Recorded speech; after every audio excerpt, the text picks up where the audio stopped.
ये बिल्कुल सच है, उनकी आपके टुवर्ड्स एक काफ़ी ज़्यादा रोमांटिक फीलिंग्स डेवलप हुई थी, जो काफ़ी स्ट्रॉन्ग भी थी। व्यूअर आप अपने पर्सन को विजुअलाइज़ करिए और मैं आपके और आपके पर्सन के लिए कार्ड स्प्रेड करता हूँ।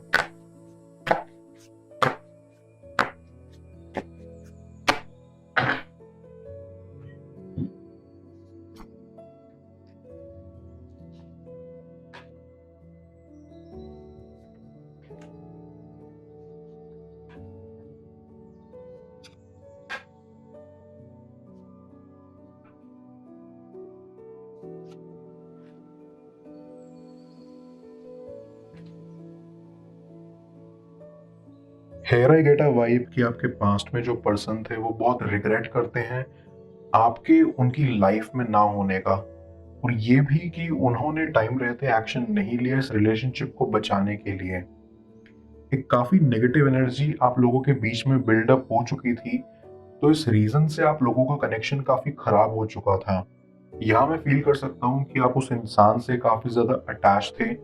आपका उनकी तरफ जो डिवोशन एंड डेडिकेशन था वो काफ़ी ज़्यादा स्ट्रॉन्ग था। बट बिट्रेल्स, सीक्रेट्स, इन सब नेगेटिव चीज़ों के चलते आपका रिलेशन बिगड़ गया था।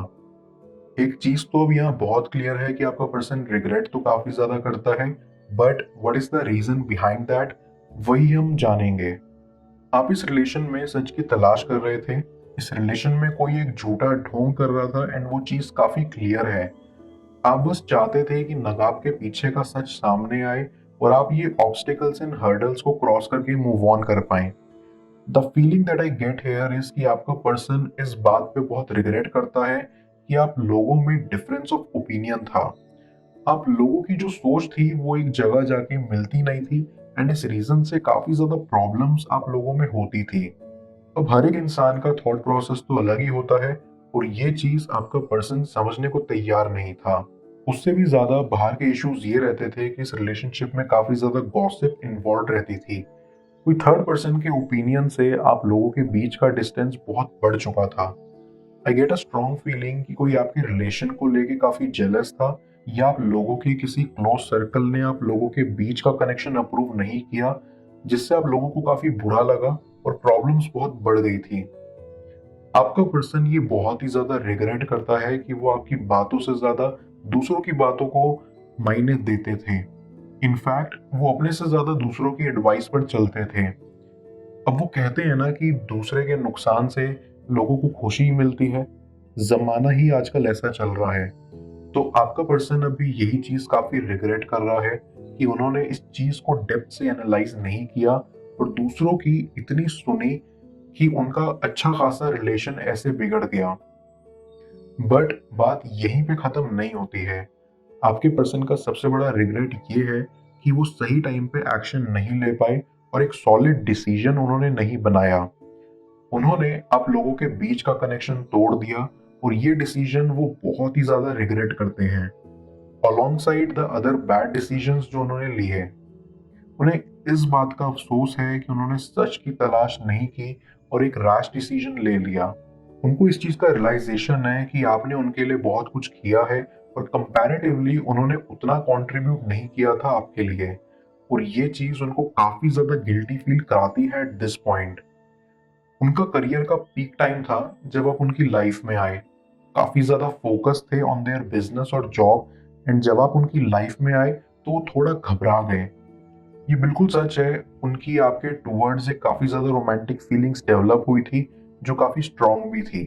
एंड इसी कारण से वो डर गए, क्योंकि उनके पास इतनी एनर्जी नहीं थी कि वो इस कनेक्शन पे एफर्ट्स डालें अपने करियर पे इतने फोकस रहने के साथ। इस बात पे अभी वो रिग्रेट करते हैं, बिकॉज आपका पर्सन दूसरों की ज्यादा सुनता था। वो रियलाइज कर रहे हैं कि टाइम बस एक पैरामीटर है, जो वो चाहते हैं वो अच्छे से मैनेज कर सकते थे, बट दूसरे के नेगेटिव इन्फ्लुएंस एंड उनकी खुद की एंजाइटी की वजह से एक अच्छा खासा रिलेशन जो बिल्डअप हो रहा था वो उन्होंने यूं ही तोड़ दिया। ऐसे ही वो थोड़े सेल्फिश टाइप के पर्सन भी हैं, और उस टाइम वो काफी ज्यादा सेल्फ ऑक्यूपाइड एंड कंफ्यूज थे, and it was not a great situation. बस ये रिग्रेट उनको काफी गिल्टी फील करा रहा है कि उन्होंने ज्यादा एफर्ट्स नहीं दिए। इनिशियली वो काफी ऑफरिंग वाले मूड में थे, बट ग्रेजुअली वो स्ट्रेंथ दिखा के आगे एक स्ट्रॉन्ग एंड कमिटेड रिलेशनशिप की तरफ नहीं बढ़ पाए। इसका रीजन यही है कि वो अपने सराउंडिंग्स के ऑब्स्टिकल्स, हर्डल्स एंड नेगेटिविटी को क्रॉस नहीं कर सके। जिस मोमेंट पे उन्होंने आप लोगों का रिलेशन ठुकराया था, वो उनके लिए एक मोमेंट ऑफ वीकनेस जैसा था, जहां वो स्ट्रांग नहीं हो पाए। I get a very strong feeling here कि कोई एक आप लोगों का म्यूचुअल फ्रेंड था, जिसकी वजह से ये दरारें और भी बढ़ गई।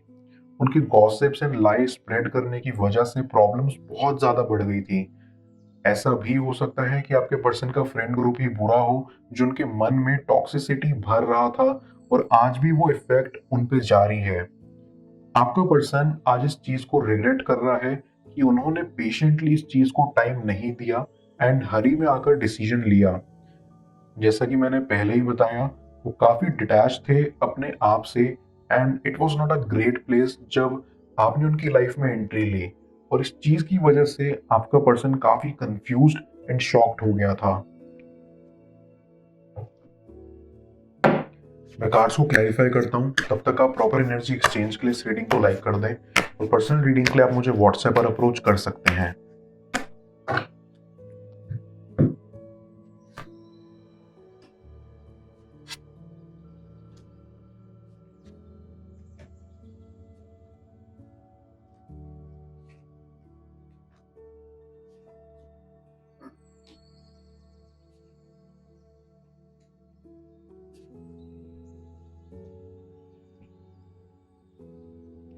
पास्ट में एक ऐसा भी चांस आया था कि आप लोग एक साथ दोबारा जुड़ जाएं, बट उन्होंने उस सिचुएशन को भी हाथ से जाने दिया, एंड इस चीज का उन्हें सबसे ज्यादा रिग्रेट है कि चांस मिलने के बाद भी उन्होंने रिकंसाइल नहीं किया। आपके पर्सन के लाइफ में कुछ लोग ऐसे हैं जो बस उनका time, attention and energy waste कर रहे हैं एंड उनका एडवांटेज ले रहे हैं, और हकीकत में वो उनके सच्चे दोस्त नहीं हैं। उन्होंने आपसे कभी भी किसी चीज को लेकर खुलकर बात नहीं की। पूरी रिलेशनशिप ब्रेक करने के टाइम भी उन्होंने आपको एक प्रॉपर क्लोजर नहीं दिया, and that's another huge reason for them to regret. आपका पर्सन अभी चाहता है कि फ्यूचर में आप लोग इस चीज को लेके फिर से डिस्कस करें, but not right now, because वो अभी पूरे तरीके से रेडी नहीं है। वो भी रियलाइजेशन स्टेज में ही है, एंड उन्हें अभी टाइम चाहिए to mend what is broken. उन्होंने अपने अंदर के सच को नहीं तलाशा, और कुछ ऐसे लोगों की बातों में आ गए जो सिर्फ सेल्फिश मोटिव्स के लिए उनके साथ थे। यहां मैं ये कह रहा हूं कि आपका पर्सन पास्ट में एक बुरा एक्सपीरियंस फेस कर चुके हैं एंड एक बुरी रिलेशनशिप में रह चुके हैं, एंड आप उनकी लाइफ में एक ऐसे टाइम पे आए जब वो खुद एक बहुत अच्छी स्टेट में नहीं थे। तो इसीलिए खुले दिल से वो आपको एक्सेप्ट नहीं कर पाए, और उनके दिल में सेकंड थॉट्स पैदा करने के लिए उनका फ्रेंड ग्रुप तो था ही। पर मैं ये भी फील कर सकता हूँ कि आपकी लाइफ में एक नया स्टार्ट होने वाला है वेरी वेरी सोन। काफी ज्यादा पॉसिबिलिटीज हैं कि आप लोग दोबारा एक दूसरे के साथ जुड़ जाओ, या फिर आपकी लाइफ में एक ऐसा कोई इंसान आएगा जो आपको बहुत खुश रखेगा। एक हाई पॉसिबिलिटी है कि आप अपने पर्सन को एक सेकंड चांस दो, एंड ये बात वो आपसे कम्युनिकेट करने की कोशिश भी कर रहे हैं। शायद वो आपको आगे से आके ना बोले, बट वो चाहते हैं कि आप उनको एक सेकंड चांस दो। जब ये सिचुएशन आएगी ना, तब वो आपसे सबसे पहले यही बोलेंगे कि उनको टाइम चाहिए टू हील देयर वुंड्स। वो ऑलरेडी बहुत ब्रोकन सिचुएशन में रह चुके हैं, और ये उनका हीलिंग प्रोसेस है। वो आपसे माफी भी मांगेंगे एंड अपनी गलती एक्सेप्ट भी करेंगे, बट फॉर दिस उनको अपने ईगो को, अपने प्राइड को दबाना होगा, और इतना बड़ा स्टेप वो शायद एट दिस मोमेंट ना ले पाए। और सबसे बड़ी बात जो वो आपसे बोलेंगे वो ये कि आप एक ऐसे इंसान हो जो उनसे काफी क्लोज थे, एंड आप काफी ट्रस्टवर्दी हो। तो ये बात वो टाइम रहते रियलाइज नहीं कर पाए, बट ये राइट टाइम नहीं है for him to come clean to you. वो अभी ऐसे स्टेट में ही नहीं है जहां वो अपनी हीलिंग के सिवा किसी और चीज पर फोकस कर पाए। सिचुएशन ठीक होने का टाइम आपको उन्हें देना होगा। जिंदगी में ऐसी कई सिचुएशंस आएंगी जहां आपको ना चाहते हुए भी एक दूसरे से दूर जाना पड़ता है, पर अगर ये डिस्टेंट हो ना, तब एंड में सब ठीक ही हो जाता है।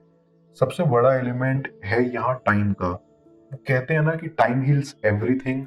ये बात काफी सच है। बस टाइम दीजिए एंड देखिए एंड में क्या होता है। होप मत छोड़िए। I am sure everything will work out.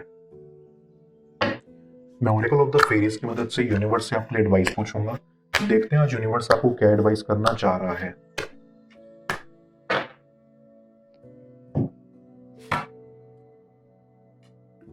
Healing. फेरी आपको कहना चाहती है कि ये समय है आपका हीलिंग देने और रिसीव करने का। हर किसी में एक नेचुरल एबिलिटी होती है दूसरों को हील करने की, लेकिन उसकी तरफ बढ़ने से पहले आपको यहाँ खुद को हील करना होगा। खुद को हील करने का सबसे बेस्ट वे है चक्रास मेडिटेशन। आपको मेडिटेशन के जरिए अपने चक्रास को रीबैलेंस करने पर फोकस करना चाहिए। That will be the ultimate healing जो आप अपने लिए कर सकते हैं। क्या उन्हें अपनी गलती का एहसास होगा? जाली स्क्रीन पर शो हो रही इस नेक्स्ट टैरो रीड में पेड पर्सनल रीडिंग के लिए आप मुझे व्हाट्सएप पर अप्रोच कर सकते हैं। मैं मिलता हूं आपसे दोबारा अगली टैरो रीडिंग में। Till then, bless you.